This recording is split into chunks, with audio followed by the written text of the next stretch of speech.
Hey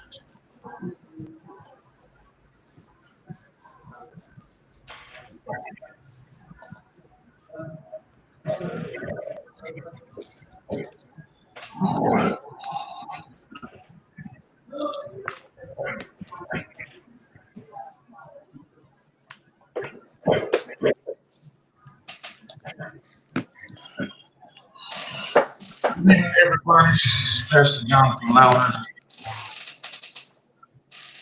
for the Mount Zion Missionary Baptist Church, and we are live tonight for episode 5. And we are excited to have each of you to join us, and pray that this episode blesses you. Tonight, I'm grateful and thankful to have again my brothers and my sisters on. And we're just going to do some recap from previous episodes, as well as tell you where we are at this particular moment, and pray that this blesses each of your lives continually. Again, I want you to like, comment, and share this, and I pray again this blesses you. Let me introduce our panel tonight, and starting with none other than my friend and my brother, the urban CEO, Pastor Dominique Johnson. Say what's up to the people, Dad. What's going on? How everybody doing? Good to be here on tonight. Ready and willing to serve. Man, I'm glad to have you on, man. And then I got my sister. She is for every episode, she has taken us there, hit us with not just only her best shot, but hit us with the okie doke. Y'all give it up for the prophetess, Shanita Davis. Say what's up to the people, Shanita. Good evening, everyone. I'm glad to be here, enjoying the conversation and dialogue, and hopefully we can leave some great stuff with the people tonight as well. I believe we're going to do that. I believe we're going to do that tremendously. Pastor Craig Moore hopefully will be joining us in just a little bit, along with Fanika Davis, as well as Pastor Paul Little. They'll be coming in or for a little later. Fanika Miller, I'm sorry. They've been killing Fanika Miller. So they'll be joining us shortly. Not going to be on here real long tonight. It's really just kind of recapping what we talked about these last 4 episodes. So what I would ask each of you to do, if possible, right now, is to like, comment, share this, please. Let everybody know that we are on for episode number 5, and I believe it's going to bless your life tonight. As many of you know, we have talked. Episode 5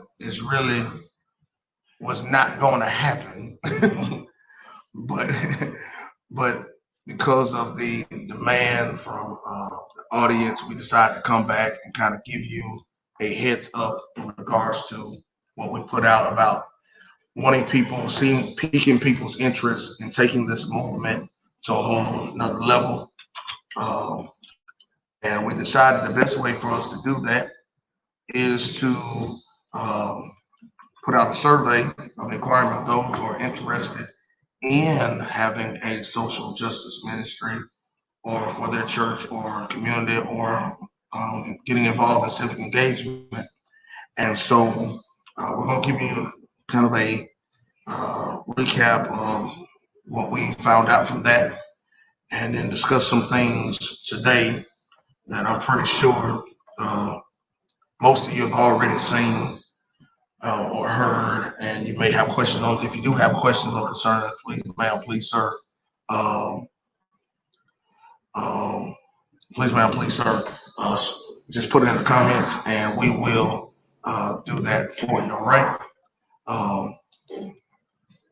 So, with that being said, I'm gonna throw this to Shanita Davis. Shanita, please give the people, let them know as we discuss their inquiries and everything about the social justice ministry or civic engagement? What do we find out um, from the surveys? What do we find out? Thank you, Pastor Louder.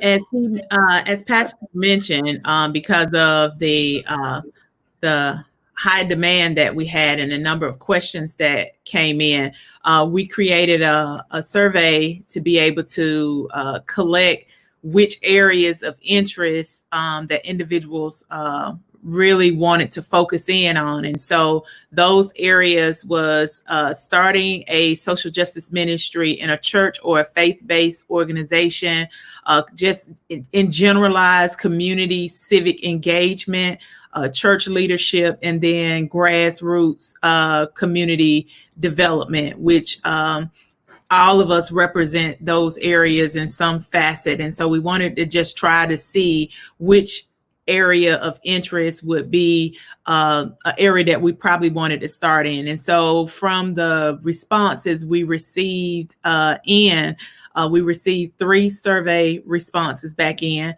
and all 3 of those individuals was interested in community civic engagement. And I would say that with the information that we were putting out and the questions that we were receiving back in, this is like the area where the rubber meets the road.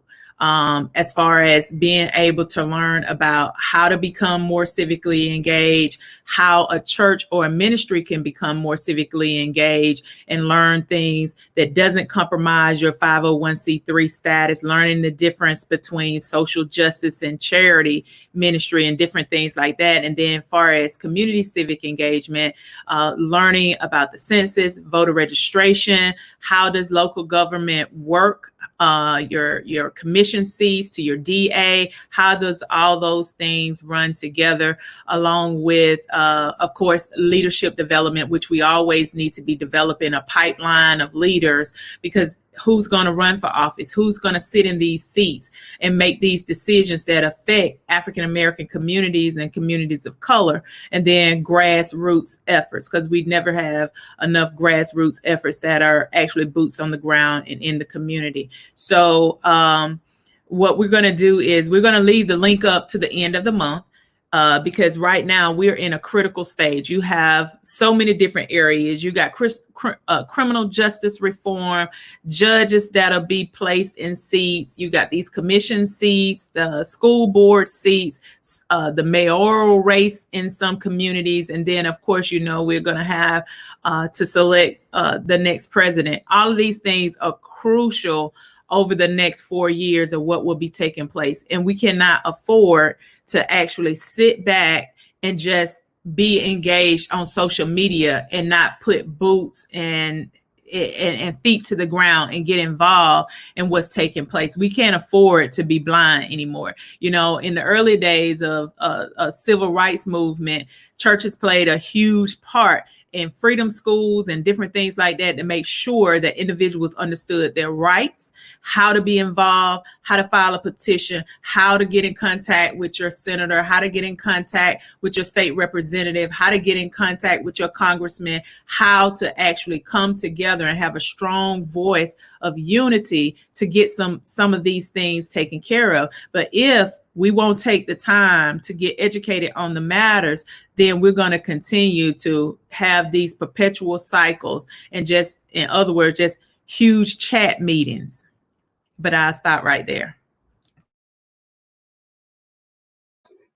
It's interesting you say that, because the question we have to raise really in this, Shanita, is how much does this matter to people, really? I mean, to see everything that we are experiencing, everything that we are going through as a people, the question really has to be raised from a psychological standpoint, and at the same time, from a just being a human being. Does the concerns or affairs of others matter to me? But then there's another flip side to this, Nick, I want you to hit on this, is why is it that when it comes to doing the work, we are more reluctant to getting our hands dirty? You know, it's almost like uh, we want somebody to do the work for us, and then we're gonna benefit from it. And I think we really need to talk about changing that narrative, because if we're going to experience change, especially after, not just during this, but after this, we've got to really uh, put some walking behind our talking. So help us, man, understand how we can really be more effective in getting people to follow through, because this matters. You know. So, that's a great question, man. I can only draw from my experience, and one of the things I know that we try to make sure that we don't do, particularly within our circles, or vote shaming or shame people into doing anything. I don't want to say however, but I'm trying to find the right word to transition it. But so I will say, however, we must also challenge people to know that sitting around and talking about it won't move the needle. So Right. that's the way to do that without, I just don't care. I don't think that, we try not to use that language, the team that I'm working with, and you also, we try to be solution oriented. And we have to tell people, start with who you are, right? Start with what you have, and then people will add into it.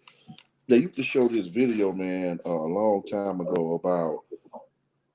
about leadership, and when in the video they just show this dude, one crazy dude, he just started dancing by himself. I'm talking about, it ain't even no, it's not even, man, like, it's not even dancing worth whatever. He just dancing. You know what I'm saying? He just, wow, he just dancing. Then two people join. Then three people join, four people. And so what happens is, sometimes, particularly those that have a new movement or feel called to do something new, they want sometimes they want a big mass group, 20, 30 people off the rip, and it may not be that. You have to take a remnant, right? And since we are grounded in our faith, uh, and I know this going to seem, the numbers going to seem great, but you think about it, I use the disciples. Jesus said he sent them out two by two, and Right. they turned the world upside down. He told Gideon, you had too many. So where he probably started out with 30,000 or 300,000 and got down to 300 against an army of 157. But he had to start with one man. And so you have to start and build a momentum and get some credibility. And sometimes people are looking for consistency. And you have to also be able to communicate your vision in a way that people grab along to it. And everybody has to have equal partnership. Now, when I looked at Gideon, when I preached the Gideon thing one time, Jay, this was interesting. Right. 300 against 157,000 in the army.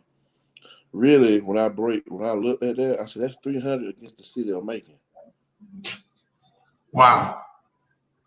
That was 300 people against everybody, their army, the Gideonite army. Hear me, and Rick, I'm not trying to preach, but I want you to see. So sometimes we're looking for this mass thing.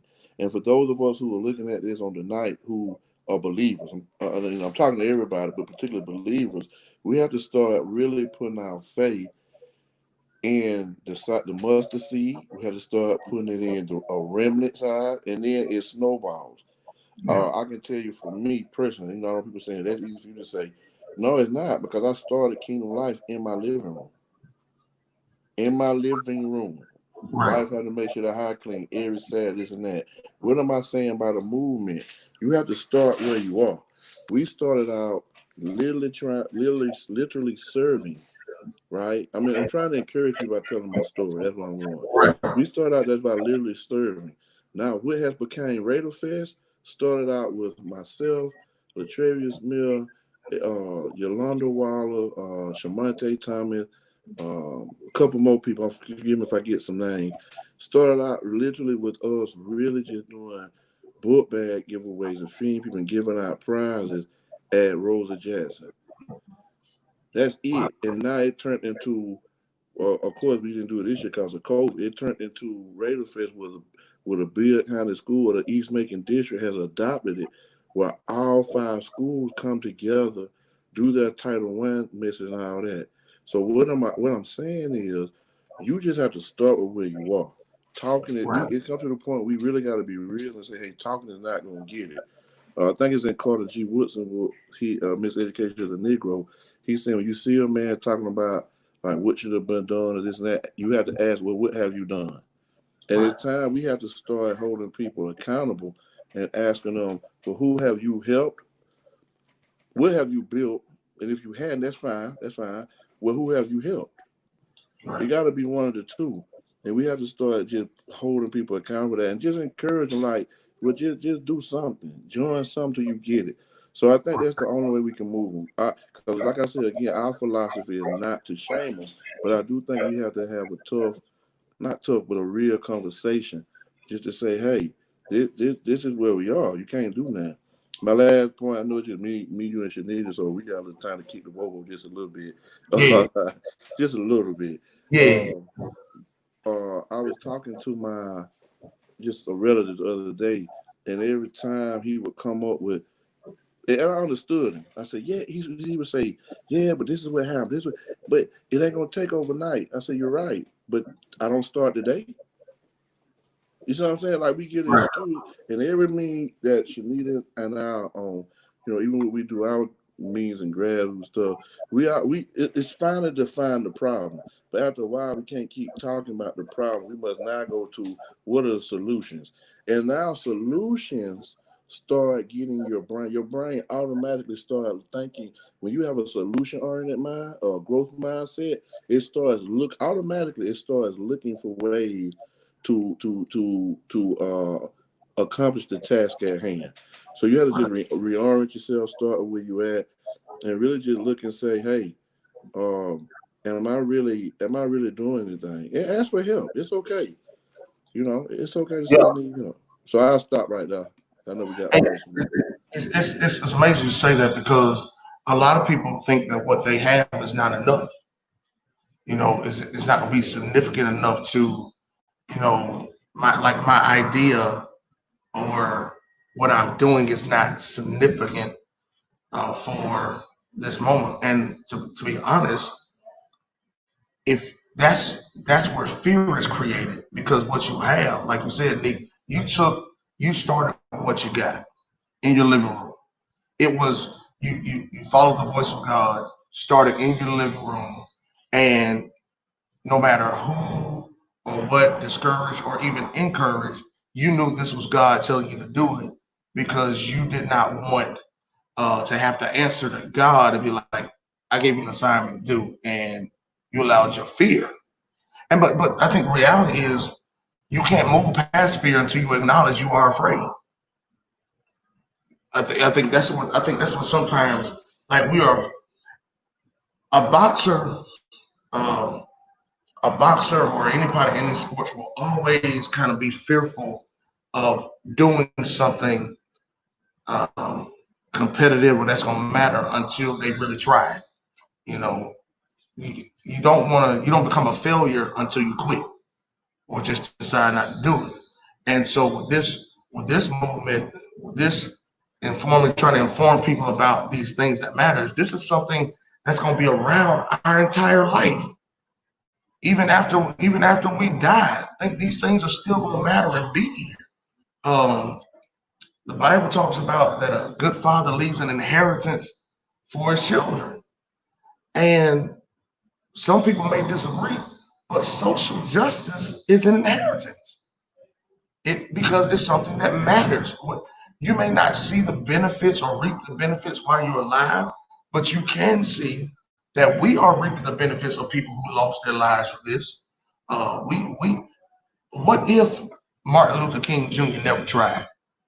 What if Malcolm X never tried? What if Carter G. Woodson never sat there and wrote the Miseducation of the Negro? Just think about those things. What if Maya Angelou never put a pen to a paper and wrote Still I Rise? Those what if they would be left with what ifs? And I think in this particular time, and I hope y'all hear my heart, is we gotta move beyond the what ifs. You know, we gotta move to this point that says, if it's gonna happen, at least let me be a part of it. I don't have to lead it, but I'm willing to take what I have and use it. Um, we all preachers on here, so you know we're gonna pull the Bible. And Nick is the resident theologian tonight. Me, I'm just a Sunday school teacher, and Shanita is going to be the resident uh, homiletics and hermeneutics professor right here. But I want to look at the parable of the talents. The manager, the owner, left each of them with a certain portion.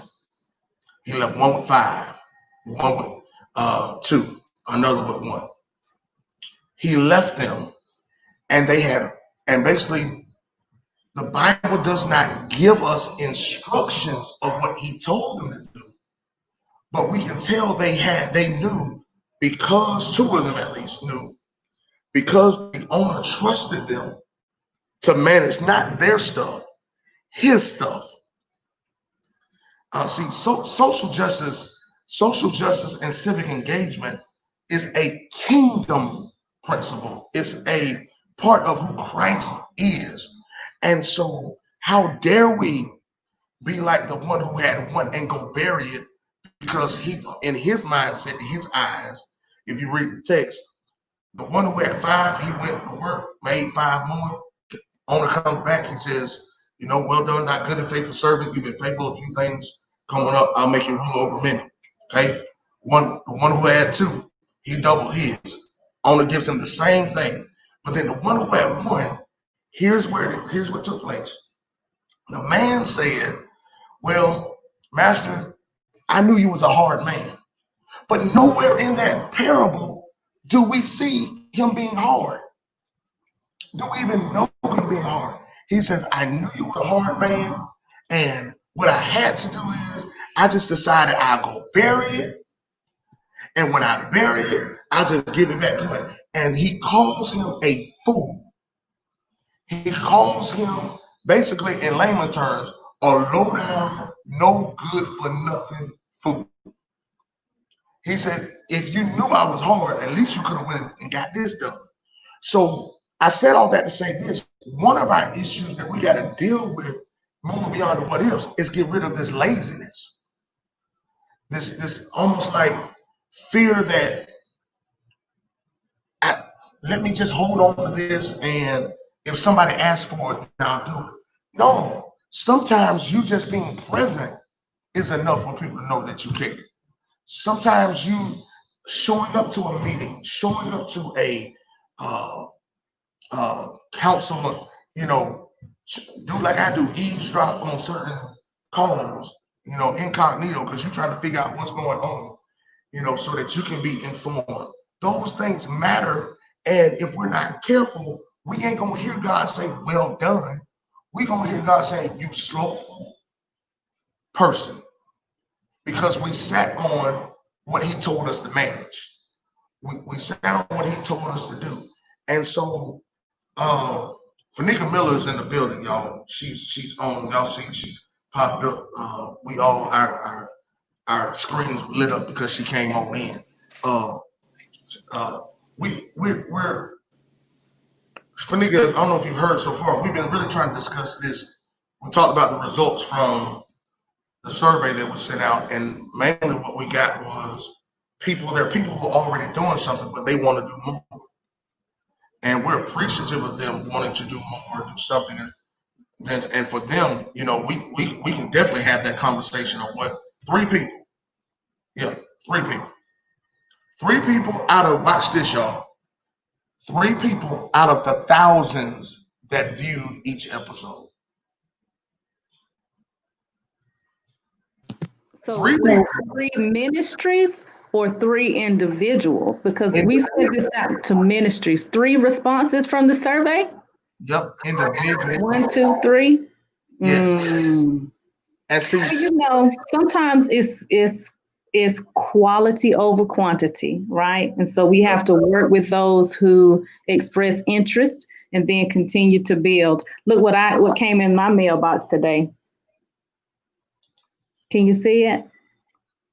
I love it. So we're gonna go forth with the 3, right? And that's it. Yeah, I think that's what we were talking about. I know since we closing this out tonight, I think we have to realize that whatever we get is always gonna be a seed. Yeah. Like it that's what he's gonna always give you a seed in your hand. I don't even if you walk into something that's already 300-400 people, that's just a seed still of where you can go. Yeah. Right? Because the seed is really relative to where you are. Right? And sometimes we have stuff because he's really trying to build us.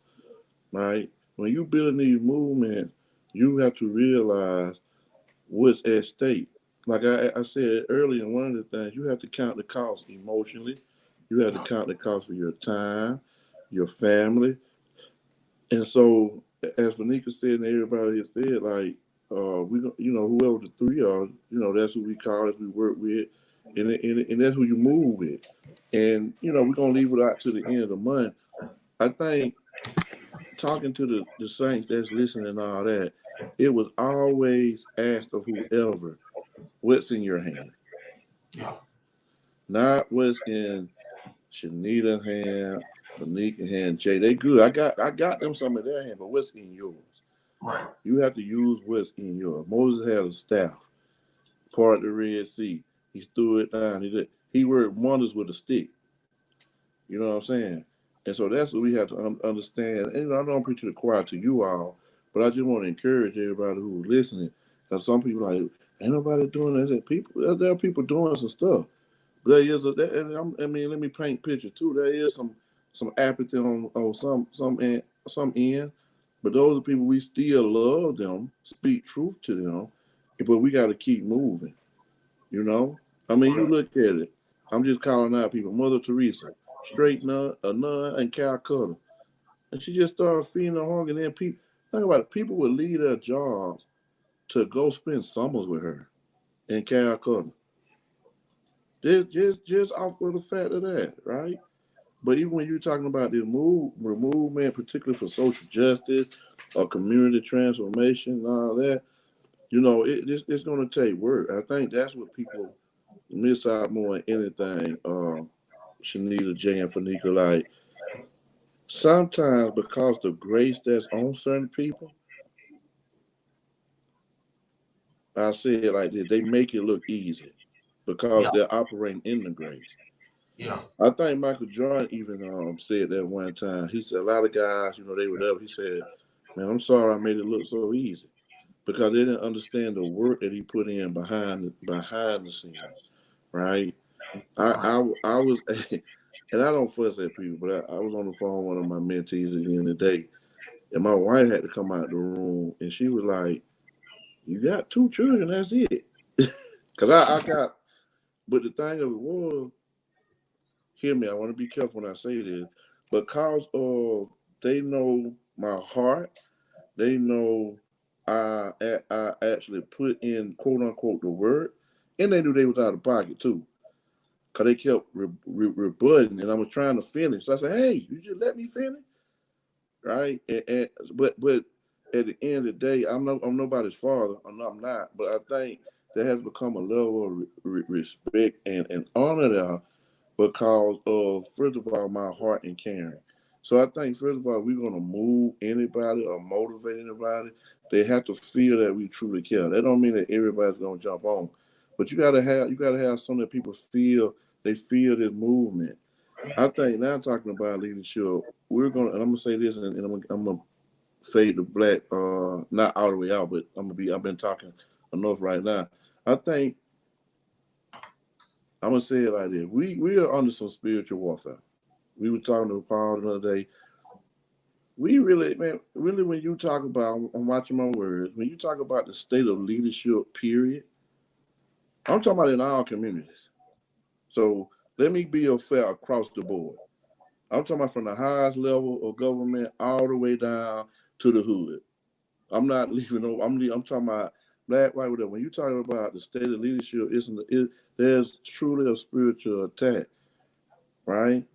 Because there's no competence, there's no character, but the character, but then just the mental fortitude. Like, I'm gonna leave it at that. I don't know if we want to touch on that. I know we said tonight was just gonna be kind of like a wrap up, but I'm big on that leadership. I'm not saying like I'm the best leader of this and that.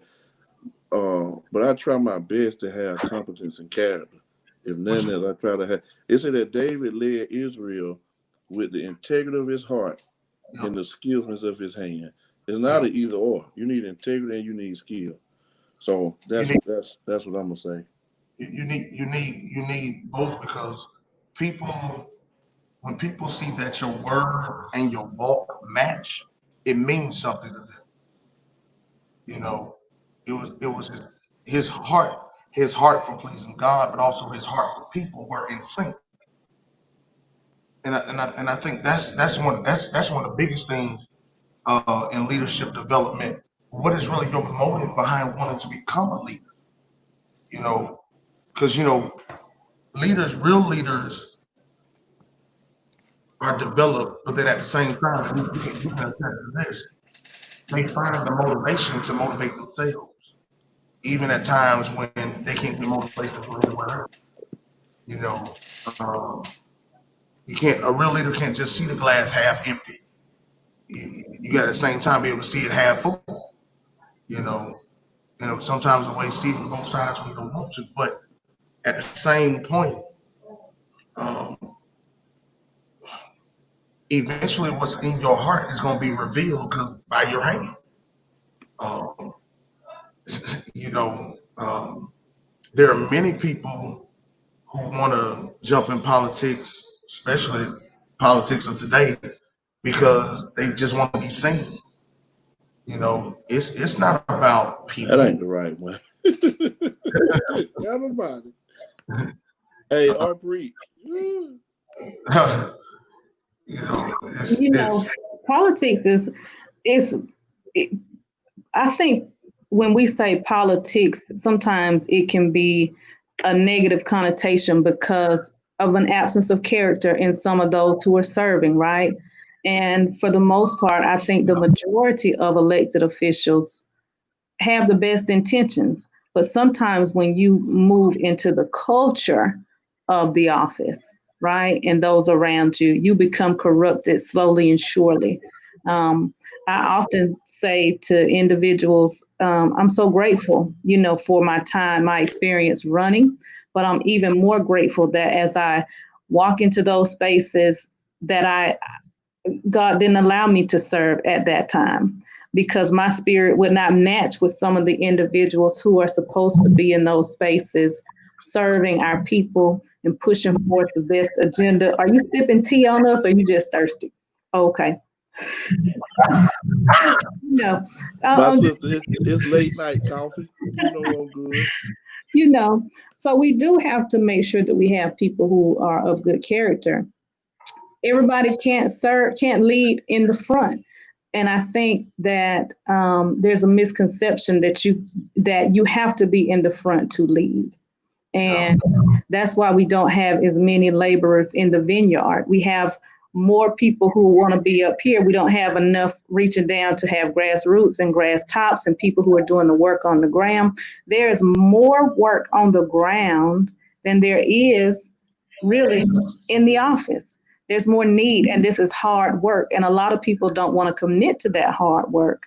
I'm okay with the 3, right? So we write the message, make it plain so the messenger can run. You didn't say messengers, say messenger. And that one messenger carried that message throughout the land, right? And the people got it, they heard it, they received it in their time. So we're going to be all right. We're going to be all right despite apathy, despite lack of character, despite leadership that lacks integrity, despite what it looks like. We're going to be all right. And that's the attitude to keep. That's what I'm saying. You can't necessarily worry about who not. I just know what Dominique got to do. exactly. Y'all pray for me. Go ahead, Hey, Shanita. What you say? come on, Shanita. Oh, I thought you said something.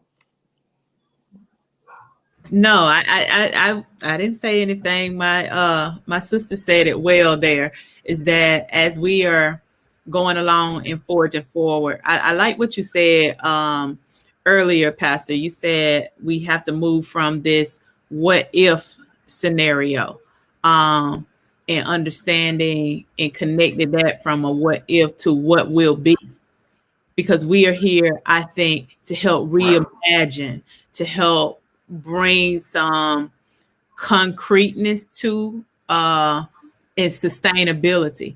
The one of the most transformational things for me that I read in scripture was said there arose a generation that did not know the gods of their forefathers. That meant somebody lacked responsibility in passing on the information. And a lot of it right now, we're dealing with a lack of passing on information. We just did not. And so the going back and having to learn, unlearn, and relearn some stuff all at the same time. So I definitely agree. And being able to focus on those things that are critical in the moment. We just had the July 13th registration deadline to be able to vote in the August 11th primary. That was rarely shared around. People not having an understanding of, if I didn't vote in June, am I going to be able to vote now? Just different things like that. The education of our community and helping to move past the points of where we are in points of poverty, points of oppression, points of depression, different things that are affecting our community, even as it relates to census and getting individuals to complete the census. I can't speak. I think Houston County is doing pretty good right now with their participation right now, but we've been teeter-tottering at 48, 46% for a while. And those are how dollars come into our community. We just can't afford, we have to have what Fanika mentioned, that grassroots involvement of having trusted relationships. That's where I was going earlier when Pastor Dominique was talking, that he's able to have that kind of conversation with individuals because you got that kind of relationship. And we got to take more time to build relationships with people and helping them to understand that we are trusted voices, as well as developing some trusted voices. Yeah. I mean, we really, it's so critical. And when we have soap opera drama happen around elections, Talk. that is a distraction from real issues. You got soap opera drama. There's such a distraction. We got so many things that are at stake that people need to know about and hear about. They need to know what's happening with criminal justice reform, healthcare, all of these things that we are suffering from in the middle of a pandemic right now. Yeah. The death rate has slowed down, but the infection rate is up high, and then you get all these other complications and other things that happen. We need better leadership, and we need help to get better leadership. Sometimes using Pastor Dominique's analogy is like trying to pick between two raggedy cars. Both of the cars are raggedy, but you got to have transportation. You have to be able to get around. However, whoever rides in seats, how are we going to hold them accountable? How are we going to learn about what it is that they're actually doing? Are we going to really take the time to educate and get these some community civic engagement hubs? We need Yes. civic engagement hubs. Yes. We know Yes. on a certain day and time, we want the individuals from Unionville to join us. We want the individuals from Bellevue to join us. We want, we have to be able to build this and make it real to people. Like what Fanika said, we'll take what we got and we'll keep moving and we'll keep pressing and keep shouting it from the rooftops that fire. Right. fire. Some things on fire. We can't keep walking past and acting like things are not burning because they are. Yeah, it's like how one of my members said growing up, she would go to the club and they would hear the thing, the roof's on fire. We don't need no water, just let it. And they would like, so everybody started chanting, and the DJ had to come in and cut the beat. Like, no, really, the roof is on fire. Get your tail out of here. And see, if we're not careful in this season, if we don't, it's not about just providing the information. If we don't respond to the information, the roof is going to be burning, and what we're going to end up seeing is the same thing that happened with Black Wall Street. That it was just out of nowhere. What was productive, what was helping, what was powerful, just in a over time, just boom. Because if you talk Black Wall Street to some people today, they don't know what you're talking about. It's educating. Pastor Lonnie Slater, I think y'all saw the comment. If you're watching this, I want to appreciate his comment. He basically says information didn't get passed down. It's basically the same thing they did with segregated schools. They segregated schools, but they didn't give the same curriculum. You want to offer secondhand? No, give me the same thing. What you're giving them because it matters to me, and now we're paying for it.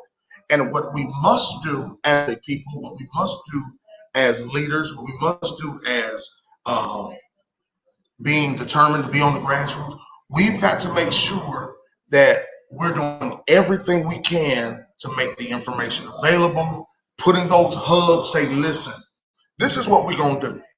We're coming to your community on this particular day. And not just the day of, no, we're putting out using all of our resources. We're coming here to, we're not asking you to come to us, we're coming to you. Meet us here so we can talk about this, discuss this. Because again, I think it was Dominique who said it last week, that it's not, and Craig might have too, it's not just what we do now, it's what we're going to do when this is over. When the election is over, because y'all, people think we talk about runoffs, and runoffs have never been popular with us as a people. Period. We I don't know if it's that we don't trust it or we just don't go. It hasn't been popular. We fall into traps. I'm gonna get in trouble right here, and Nick, I'm gonna need you to grab a fishing pole and pull me out. We get into traps because we make things about a color and not about purpose. We make it about race and not about purpose.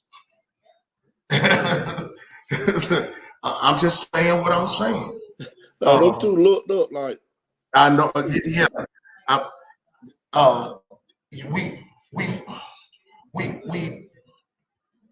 We fall too easily with people saying what we want to hear, but we don't hold them accountable to them to do the exact thing that what we wanted to hear.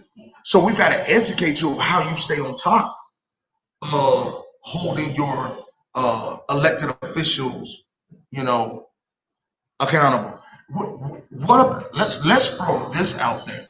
Let's just throw this out there. What do you do, or how informed are we on the roles of each elected official?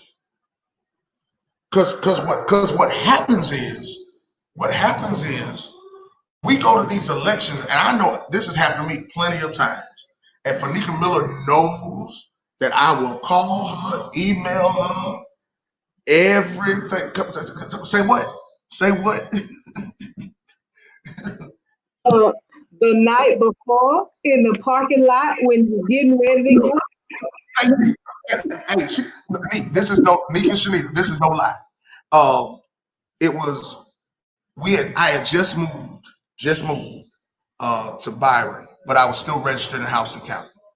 So I thought I can, because I forgot to change my address, so I had to go back. So I get in the Fagan Mill parking lot, and who do I see coming out? My sister Fanika Miller.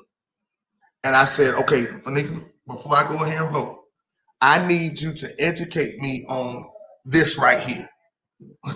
I mean, real talk. Because again, I thought I had all the information, but there was stuff like you said, Shanita, that was, what is this? Uh, if you're in Peach County, if you know anything, that Peach County is getting ready to build, is building a new high school. And so there were people who voted against the splash. Now, understanding it was a continuation for the school to be built, a brand new school to be built.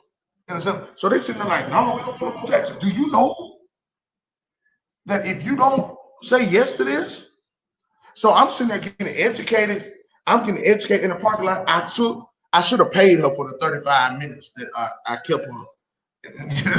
but but that's the thing that we don't talk about. We tell people you need to vote. And remember, you admonished me, Shanita, at the beginning of this. You admonished all of us. Said, we got to get past just telling people you need to go vote. Don't tell me why. Tell me why. Explain to me the roles. Because this is where when we have these hubs, let me tell you what the role of your county commissioner is for this particular district. What is the role of your city councilman? What is the role of the mayor? Because there are different kinds of mayors. What is the role of your representative? What is the role of the district attorney? What is the role of the assistant DA? What is the role of the judge? Why does this court get that? Why is nobody running against this guy? He's been y'all get what I'm saying? We these are questions that, watch this, people who are concerned ask, but then these are questions that people who have not been educated about stuff don't know to ask. And so what more can we do? What more can we do? Because we just can't say, okay, we're gonna hold people accountable. Go ahead, Fanika. Come on, Fanika. No, I'm just saying, I think it's about more than just accountability. Education is the key, right? So we can have all the accountability that we want, but if the people are not educated, then that's not going to be, because they're still going to be asking, who do I vote for? What is this?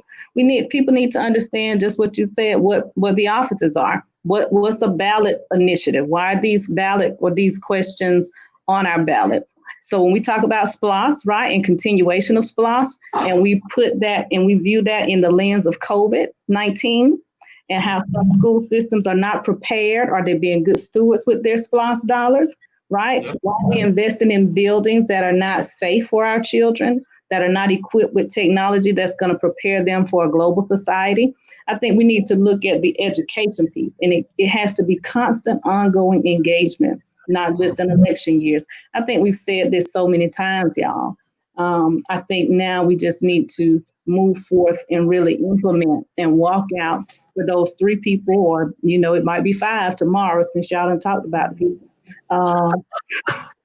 That we need to go on and get educated. We need to create a one-pager, right? A one-pager for those. I mean, I have some stuff in the back. How do you create a one-pager that talks about what kind of governmental system that operates in your community, right? And who serves in those offices? We need to start diving deeper into the voting records of people who serve in these offices, right? What are you voting on? What kind of ordinances are you passing? Are those ordinances detrimental to any particular community or not? Why has it taken so long for your elected officials to understand that investment needs to happen on the north side of town or in East Macon, or whatever? We need to break it down for people, from the barbershop to the street corner, to the tree, to the chess table, to everywhere. It's education. Yeah, I agree. I think also, it's definitely education, which leads to the other one, education and exposure. I think we have to. Oh, my bad. Yeah. So I think even when we educate, I think if possible, we need to also take our kids. I know, hear me, I'm going back simple. Take our kids to vote with us. We need to let them sit around. Let me go from there. Watch this. Let's even talk about business. Like when you sit down with your insurance policy and somebody sit down with your insurance policy with you on that ain't when you tell your kid to probably get out of grown folk mouth. Now you may put them out to the side, but they need to see how you handle business. They need to see when you sit down with the insurance man or somebody talking about your 401k. You see what I'm saying? Okay, this is how daddy do it. There's some things I have my son with me because I want him to see how I deal with other men. This is how you deal with dude. Straighten it out. And I talked to him about it. I said, you see how he was twitching or how he would whatever. But I mean twitching like that. I ain't that sound right. But anyway, you get what I'm saying. So yeah, my bad. Yeah. Anyway, I'm about to mess everything up. Anyway, so, but you get what I'm saying. So I think that I never forget. And I'm not saying they do this. You may have seen it for Nick. I don't know. And I don't want to make it about race, right? But I got to say it like this. When I've had the opportunity to be in leadership, making leadership Georgia, and also Middle Georgia regional champions of leaders, right? So on one of those organizations, I remember going to the Capitol. And what I mean by exposure is this. I remember it was like probably during these kids' spring break, and they had other ethnicities. They would be in pages for the government officials. Now at that time, I didn't see anyone in my color being pages. So somewhere, somebody got an idea. Let me at least put them in this environment. You see what I'm saying? I'm not saying we got to duplicate. Hear me what I'm saying. I'm not saying we got to mimic, but I'm saying we can't keep fussing about being behind the 8 ball on some areas and move into stuff like that. You see what I'm saying? Now let me go here. Even kingdom wise, even in church, it's like, let's go to the leadership pipeline now. Like you can't have these young people just sitting down, never doing anything, and then when they get to like 25, 30, they don't know. Like somebody got to be groomed. Like, all the women ain't got to be ushers. You know what I'm saying? Some people got a powerful word. You know what I'm saying? I mean, so we got to also expose as well, educate and expose, because there's some things that can be taught and caught. So I think you have to have that mixture of it. You know what I'm saying? That all flow down. The all flow. There's a spirit of a house. There's a spirit of a thing. And so I think sometimes we need to educate our kids earlier to some of this, the novelty, the novelty of social justice. Hey, we need to start asking them earlier. Hear me, this all comes back in, because if we gonna close it out tonight, I want to talk about the whole ecosystem, right? I don't want to keep us on here too much longer. I know we all tired of moving, but we can talk about the whole ecosystem. Like what does the whole ecosystem look like when it comes to training, when it comes to leading, when it comes to serving? The whole ecosystem has to be healthy. Some people say, it takes a village to raise a child. And that's true, but what if the village is toxic? Wow. You see what I'm saying? If the village toxic, then we raise a toxic. So now I'm getting back to me. You know what I'm saying? I'm getting back to this issue right here of the kingdom. Right? That's where kingdom-minded churches come in at. We should be the purifier. Hey, we started out. Everybody on here, done kind of the Lord they Savior. So it did the last thing, like they say. Kobe went out scoring 60. So we going out tonight. It's the last Yes, sir. right here. Yes, sir. so, Yes, sir. so that's what I'm saying. So at the end of the day, our ecosystem has to be right. And now let me move to now let me move to the accountability piece. I'm glad Fanika addressed it. Like she said, it got to be more than that. We got to educate, then move into educate, expose. Now I can hold you accountable. I can't hold my son accountable for not taking out the trash when I ain't never told him or taught him. Here's another thing. Here you go, because I'm trying to be mindful because I want everybody to chime in. Like, this is how discipline works when you look at the word, right? The first time discipline is not just being, right? So the first time God talked to you, he said, okay, I talked to you.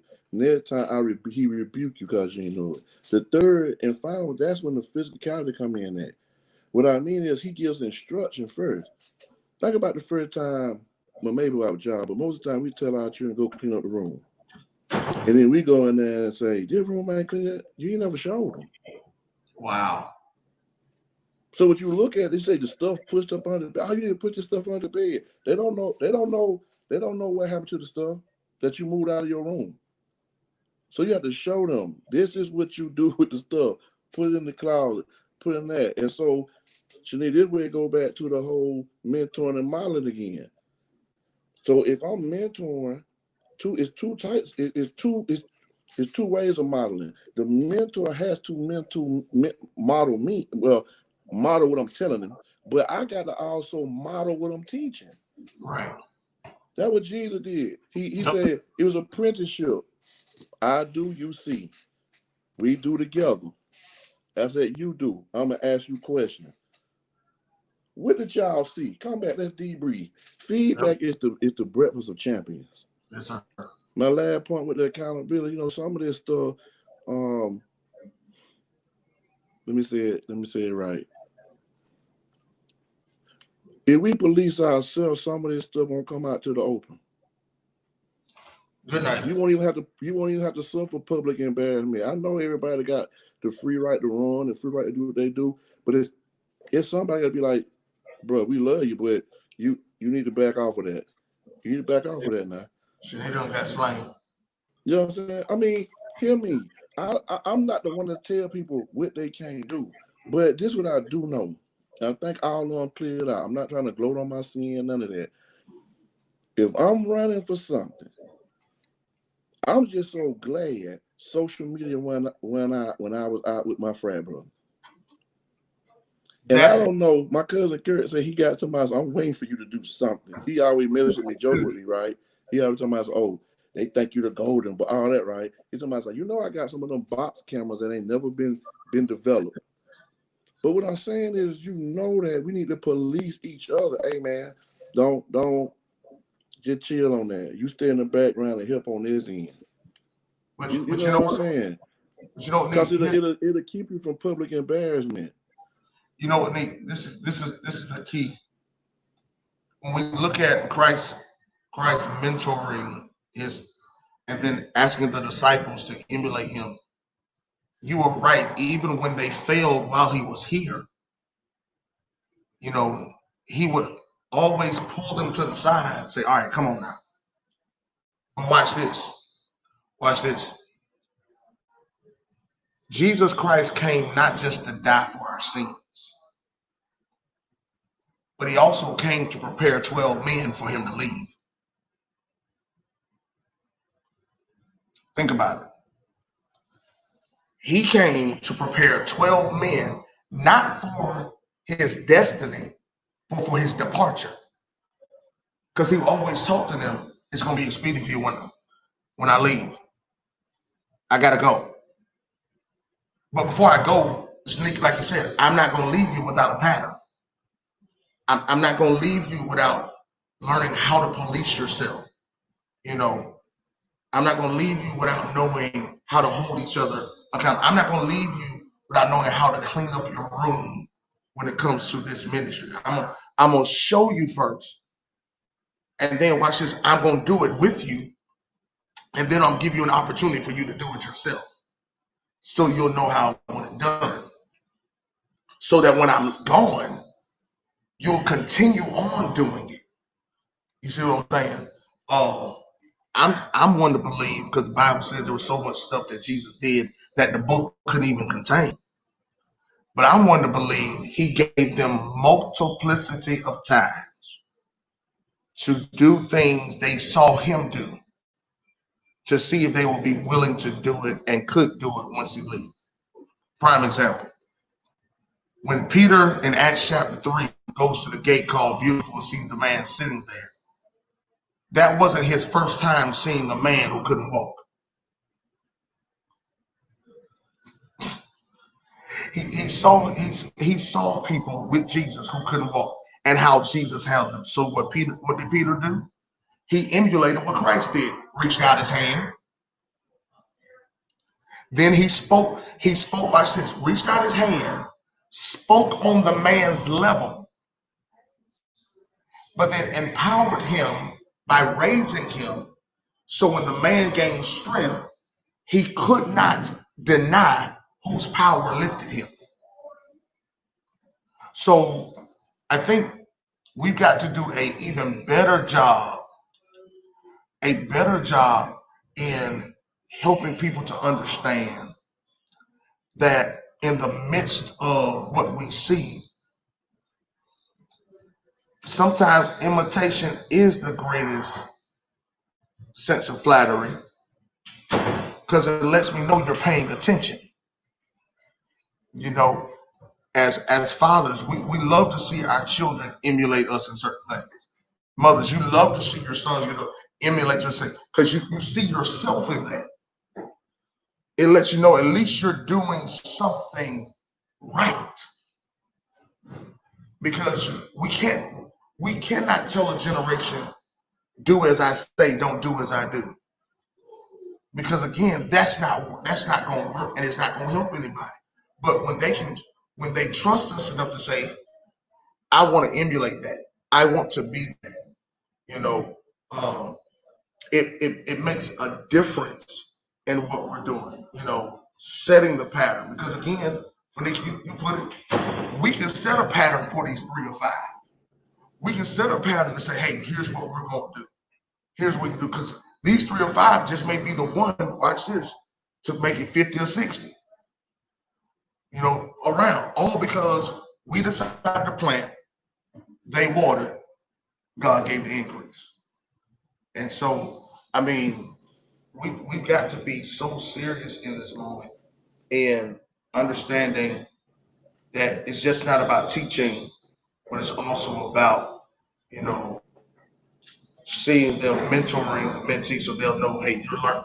Not only are you learning from me, I'm learning from myself as well. Hey, well, I appreciate the opportunity for these 5 weeks.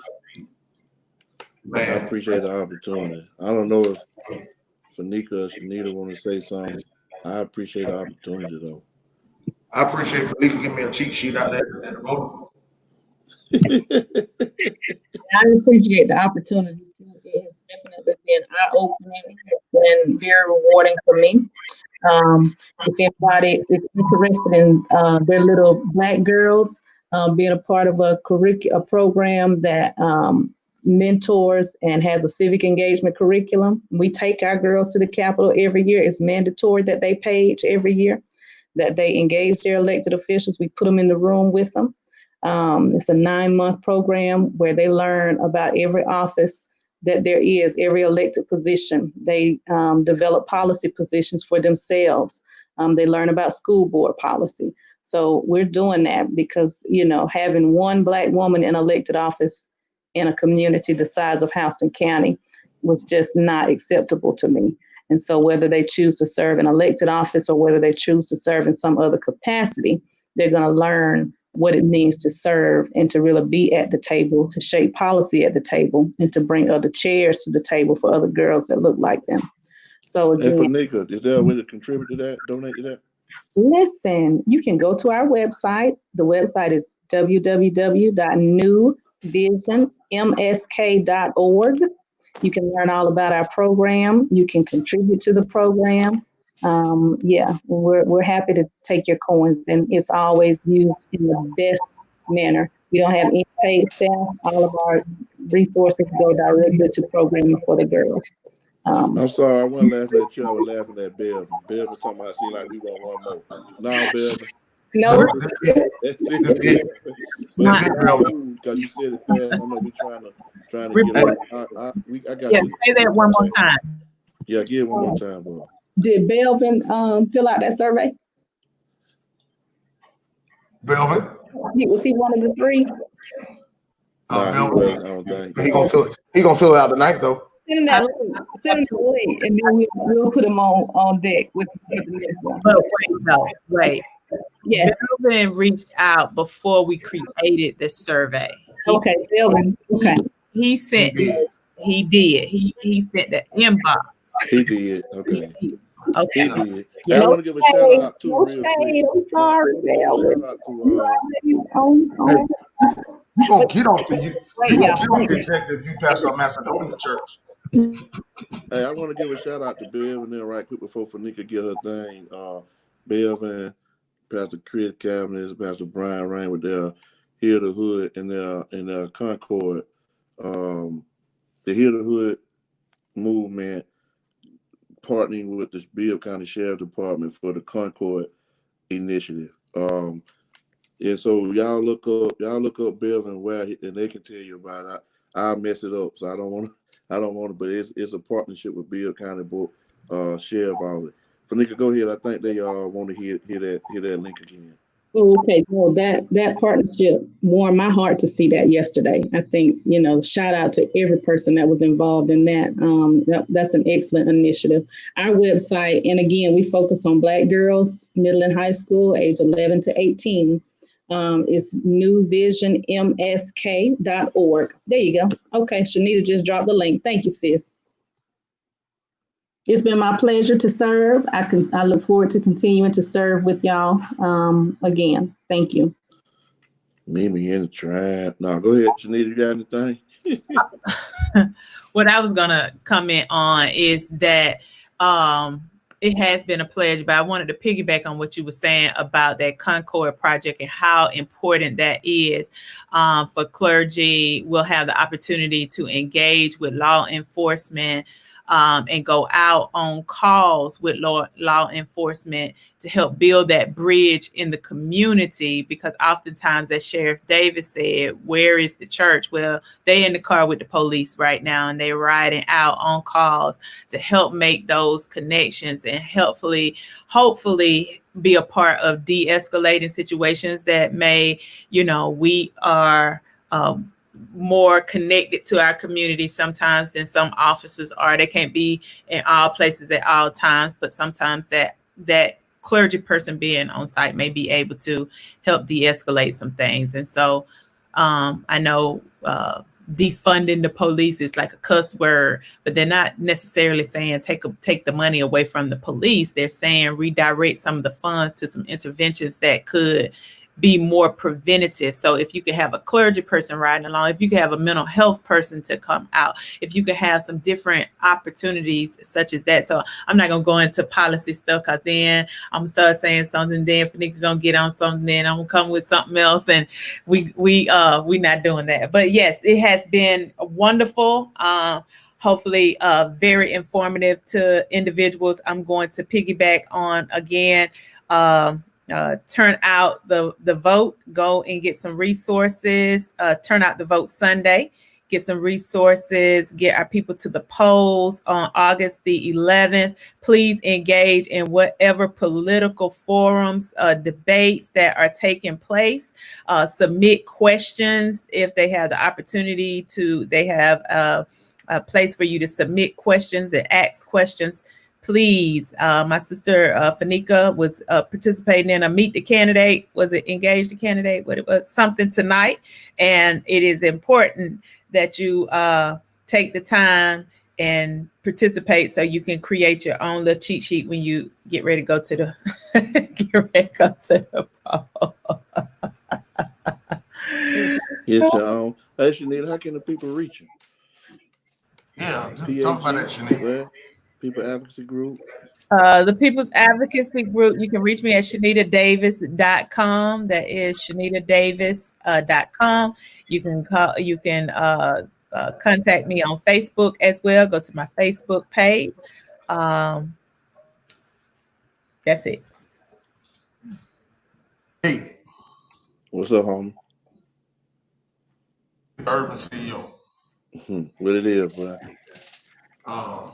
I've got to say this on behalf of the people who may not say thank you from afar, but as your brother, as your friend, what you have done for your community and for your city,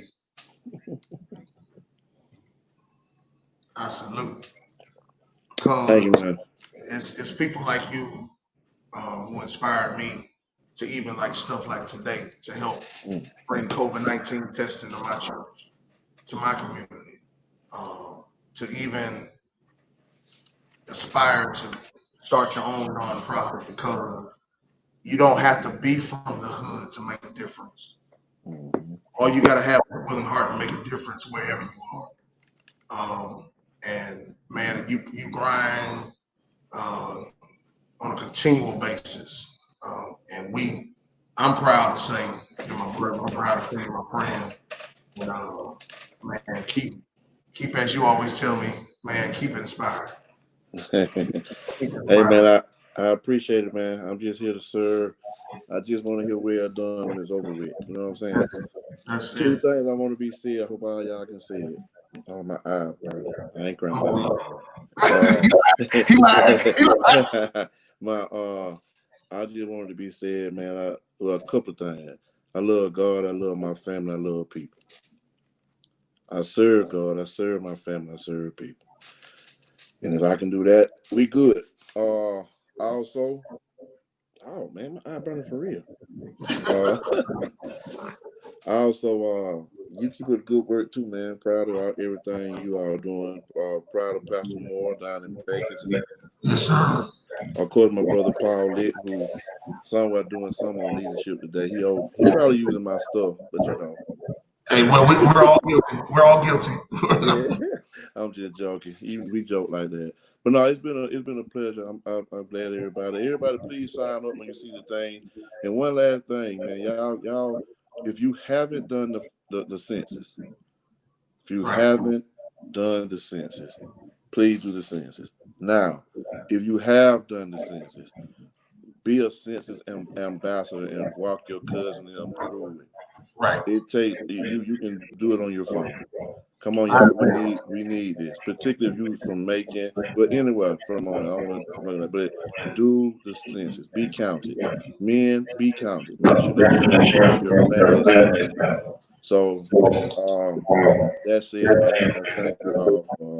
Thank you for letting me be in on here, bro. Appreciate it. Salute to you, everybody. Double salute. The hood diplomat signing out.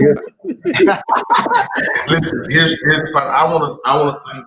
I've got to do this. I want to thank my wife and kids for sacrificing um, time to help me do able to do this.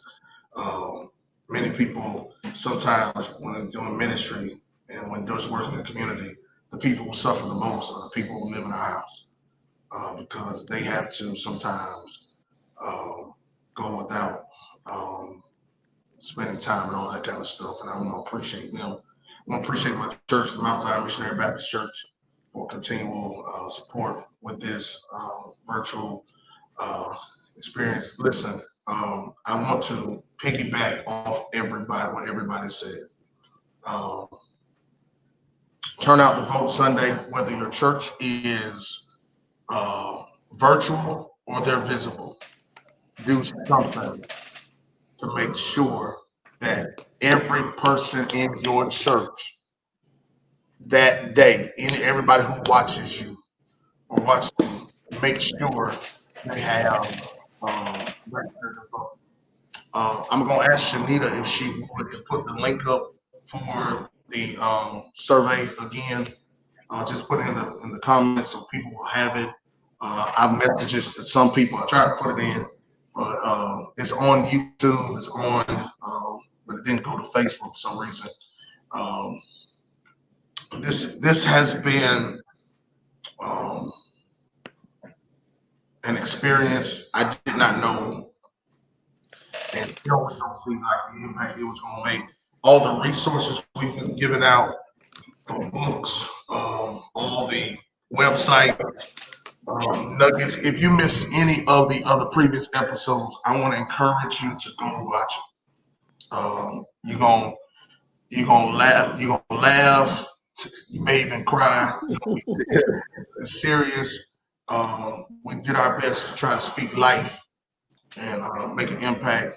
I want to say again to my brothers and sisters right here who are my family, I appreciate each of you, including Pastor Craig more, Pastor Paul, more than you all will ever know. And the work doesn't stop for us here. Just because we've decided to let this be the final episode, we still got work to do. We're working together.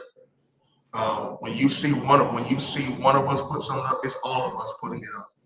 Um, Girl, Fanika already knows she's gonna bring her girls initiative to Monroe County. Fanika gonna do that. Shanita gonna do her thing in Monroe County because I'm still a footballer. I've already told her that 100,000 times. I can't look. I can't steal I can't steal nobody from Dominique because if I steal anybody from Dominique, Dominique gonna come get me, and I'm scared of Dominique when the Northeast. Anybody from the Northeast? And see, Nick, you may not know this. Nick, my older sister went to Northeast High School. Yeah, she played ball, right? Yes, sir. Hey, like this, before we go, like this, Prophet Clifford Harris would say. Clifford Harris would say, "You can look me in my eye, and I'm ready for whatever." I believe it like that. I believe motivation. I believe. Motivation, I told somebody I was saying today. Somebody about for what? I had to get it out. Hey man, thank you again, man. Man, I thank each of you. Follow each of my brothers and sisters. Follow them on their social media. You follow us, Jonathan at on Twitter at JLouder1. On Facebook, Jonathan at Jonathan F Louder. I got too many pages. I got two and a half. Follow us at Jonathan Ferris Louder. I can't accept no more friend requests, but I will be deleting. Never mind. I'll talk about it enough. Some people gotta go.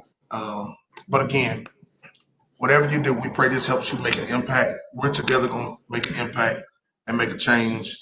And from our hearts to each of you, we pray you will bless these 5 episodes.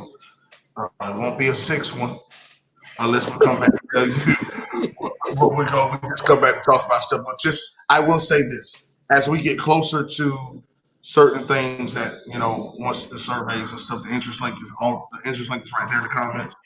As we get closer to what we're getting ready to experience with this election and stuff, we're going to keep people informed. I'm pretty sure Fanika is going to do all she can to make sure we understand what certain things are. If you have questions, they won't mind you inboxing them. Questions about, watch this, Fanika, don't do that. Questions in regards to things of the community. All right, that's it. How you make a difference in the community.